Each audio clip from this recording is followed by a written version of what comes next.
जयपुर के जल महल पर सूर्य किरण की चमक, आसमान में लड़ाकू विमानों के हैरतअंगेज करतबों की दिखी झांकी।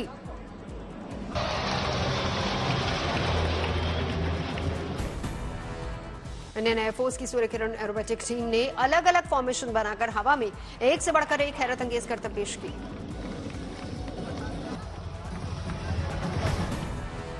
जयपुर में 3 दिन यानी 15 से 17 सितंबर तक चलेगा एयर शो। एयर शो में सूर्य किरण टीम की ओर से 9 हॉक एयरक्राफ्ट का दल हैरतअंगेज करतब दिखाएगा। इस एयर शो का उद्देश्य युवाओं में भारतीय वायुसेना के प्रति जागरूकता बढ़ाना है। शो के प्रचार प्रसार के लिए प्रशासन ने शहर में जगह जगह स्क्रीन पर वीडियो कंटेंट चलाने के निर्देश दिए। इस कार्यक्रम को देखने पहुंचे हजारों लोग, वायुवीरों का बढ़ाया उत्साह। छत्तीसगढ़ के जशपुर जिले में बीजेपी अध्यक्ष जेपी नड्डा ने की दूसरी परिवर्तन यात्रा की शुरुआत। नारा दिया, अब नहीं सहेंगे, बदल कर रहेंगे। रैली में बीजेपी अध्यक्ष जेपी नड्डा का छत्तीसगढ़ के मुख्यमंत्री भूपेश बघेल पर हमला, कहा सरकार की नस नस में भ्रष्टाचार। छत्तीसगढ़ के जशपुर में बीजेपी की परिवर्तन रैली में नड्डा ने कांग्रेस से पूछा सवाल, सनातन के अपमान पर क्यों चुप है कांग्रेस आला कमान। जेपी नड्डा ने कहा डबल इंजन की सरकार से ही होगा छत्तीसगढ़ का विकास। बोले कांग्रेस से करिए किनारा, इस बार कमल को खिलाना।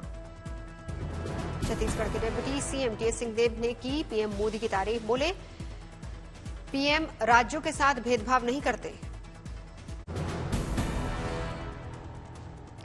स्पेन के दौरे पर मैड्रिड में बंगाल की सीएम ममता बनर्जी ने बजाया पियानो, हम होंगे कामयाब की धुन छेड़ी।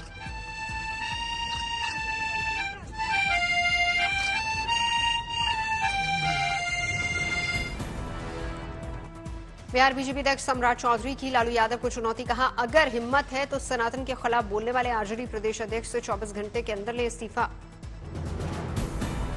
एनसीपी में चुनाव चिन्ह की लड़ाई को लेकर 6 अक्टूबर को आयोग के सामने दोनों गुटों की पेशी। शरद गुट और अजीत गुट में है विवाद। छत्तीसगढ़ के मुख्यमंत्री भूपेश बघेल ने बीजेपी पर लगाया अफवाह फैलाने का आरोप। दुर्ग में कहा मैं सिर्फ एक सीट से ही लड़ूंगा चुनाव। मनीष सिसोदिया की सुप्रीम कोर्ट से राहत नहीं, बेल अर्जी पर 4 अक्टूबर तक टली सुनवाई।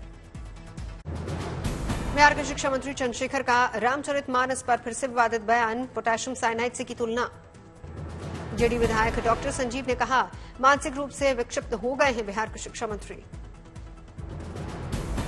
बिहार बीजेपी अध्यक्ष सम्राट चौधरी का पलटवार, कहा शिक्षा मंत्री मानसिक रूप से बीमार। बोले बिहार सरकार इलाज कराए, नहीं तो बीजेपी इलाज कराने को तैयार। असम के मुख्यमंत्री हेमंत बिस्व शर्मा ने कहा जब से इंडिया गठबंधन बना है तभी से ये दल सनातन पर कर रहे हैं हमला। योग गुरु बाबा रामदेव का बयान, जो सनातन को गालियां दे रहे हैं 2024 में उन्हें मोक्ष मिलना तय। केंद्रीय मंत्री अनुराग ठाकुर का बयान, सनातन धर्म को जड़ से खत्म करने की कोशिश। बोले मोहब्बत की दुकान खोलने वालों ने नफरत का मेगा मॉल खोल दिया। बीजेपी सांसद मनोज तिवारी का बयान, सोची समझी रणनीति के तहत इंडिया गठबंधन कर रहा है सनातन का अपमान। बोले रावण कर रहे राम को नुकसान पहुंचाने की कोशिश। केंद्रीय मंत्री मीनाक्षी लेखी ने कहा रामचरितमानस का अपमान करके सनातनी परंपरा को नुकसान पहुंचाने की हो रही है कोशिश।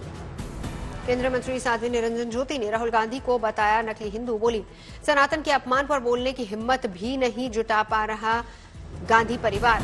बीजेपी नेता कैलाश विजयवर्गीय ने कहा मोदी के नेतृत्व में चांद पर भी लहरा रहा है सनातन का झंडा। बोले सनातन विरोधियों का सफाया कर देगी जनता।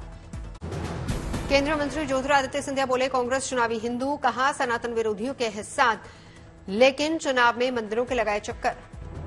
महाराष्ट्र के डिप्टी सीएम देवेंद्र फडणवीस ने कहा सनातन को मिटाने की सोच रखने वाले खुद मिट जाएंगे।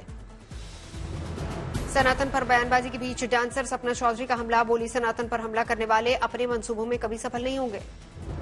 सुप्रीम कोर्ट पहुंचा सनातन विवाद। उधर निधि स्टालिन समेत डीएमके के अन्य नेताओं पर एफआईआर की मांग। रामचरितमानस पर बयान देकर घिरे बिहार के शिक्षा मंत्री चिराग पासवान। बोले नीतीश ऐसे मंत्री को तुरंत करे बर्खास्त। ओम प्रकाश राजभर का स्वामी प्रसाद मौर्य पर बयान, कहा स्वामी को बीजेपी की तरफ से समाजवादी पार्टी को समाप्त करने के लिए भेजा गया है, काम खत्म होने पर आ जाएंगे वापस। शिवसेना यूबीटी के सांसद संजय राउत का बीजेपी पर हमला। बोले कश्मीर में हमारे जवान शहीद हो रहे हैं लेकिन पीएम और बीजेपी नेता जश्न मना रहे हैं। प्रियंका गांधी ने प्रधानमंत्री मोदी को लिखी चिट्ठी। हिमाचल प्रदेश में आई कुदरती तबाही को राष्ट्रीय आपदा घोषित करने की मांग की। केंद्र से आर्थिक मदद की अपील। भारतीय वायुसेना की बढ़ेगी ताकत। केंद्र ने 12 सुखोई 30 MKI फाइटर प्लेन का दिया ऑर्डर, 60% स्वदेशी निर्माण। संसद के विशेष सत्र पर सवाल उठाने पर केंद्रीय मंत्री प्रहलाद जोशी का बयान, बोले विशेष सत्र से कांग्रेस डर क्यों रही है। पुणे में केंद्रीय मंत्री नितिन गडकरी ने सिमुलेटर ड्राइविंग का लिया अनुभव, पिंपरी चिंचवाड़ की सड़क परिवहन संस्था में समीक्षा बैठक। नूह हिंसा में गिरफ्तार कांग्रेस विधायक ममन खान को 2 दिन की पुलिस रिमांड, हत्या की कोशिश और लूट समेत कई धाराओं में केस दर्ज। नूह में प्रशासन ने एहतियातन इंटरनेट सेवा पर भी लगाया बैन, 15 सितंबर से 16 सितंबर की रात तक रोक। रामपुर में समाजवादी पार्टी के नेता आजम खान के घर पर इनकम टैक्स का छापा, टीम ने घंटों खंगाले दस्तावेज। धनबाद बम विस्फोट के आरोपी गुड़िया देवी रामगढ़ से गिरफ्तार, धनबाद पुलिस ने रामगढ़ पुलिस के सहयोग से की गिरफ्तारी। अनंतनाग में आतंकियों पर रॉकेट लॉन्चर से हमला, ड्रोन से बरसाए जा रहे बम।